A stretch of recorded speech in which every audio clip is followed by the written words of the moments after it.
Hello everyone!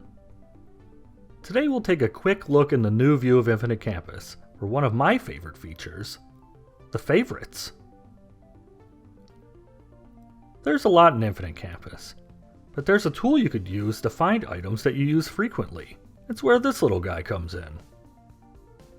Here I am on the main page.